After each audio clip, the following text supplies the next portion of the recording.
If you need the update for the Blueprint version 3, those of you who have it, it's a quick email, say, and we'll update you and we'll add you the license to the Blueprint. So those of you who've done it, a few of you have noticed that there's a version 3. It gives you the same signals, is that it has the Audible alert. There were a few requests for the Audible alert, and there's a couple other settings here in the back where you can set it if you want to do a daily chart or a weekly chart or other markets for swing traders. Let me show you here real quick.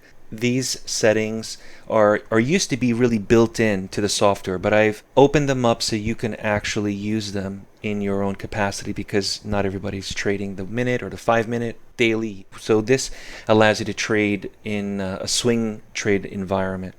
I would still keep the setting at 1.5 times the distance. So again, the idea behind this is once it breaks out outside of the shaded box or shaded area, we don't want to enter that far away. As a matter of fact, I think the best trades would be if the distance is 1 or even 0.75.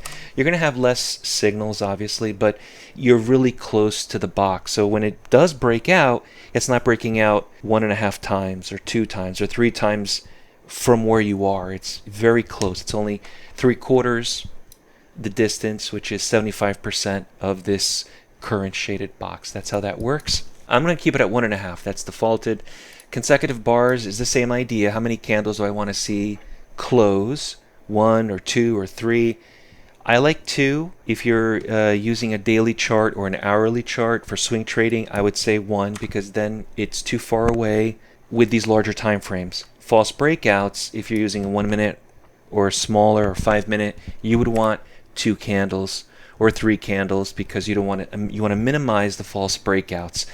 So the way that this works is when the market begins to come out, right, we could have something like this happen, right? So we don't want to have this kind of like false breakout kind of thing. We want to see it very clearly break and continue. So 2 candles or 3 candles would give me more evidence on a smaller time frame. On a larger time frame, let's say it's a daily chart, we don't want to we want to see it break once and then we're in. Market landed in the zone, came out by just a little bit, but we're still here in the zone. This would be a long opportunity if you're following right now on the roadmap. Okay, remember, it lands in the zone. It's either going to go straight through it or it's going to stop, pause, and we have an opportunity to counter trend. Let me see if I missed anybody here. Okay, Sai, know that. Thank you for letting me know. 5342, 5340, possibly. That's the next zone here. There was a question. I forgot who it was. I saw an email come through. I'm sorry. I get a lot of emails, like 100 emails a day. But somebody asked me about the roadmap and what's the significance of it stopping and not continuing. So I want to explain a little bit the idea behind why it stops plotting. Once the market breaks the zone, like it did right over here, it's initially telling me that the zone has been broken, and so the shaded area will stop plotting, and then the next zone comes into play.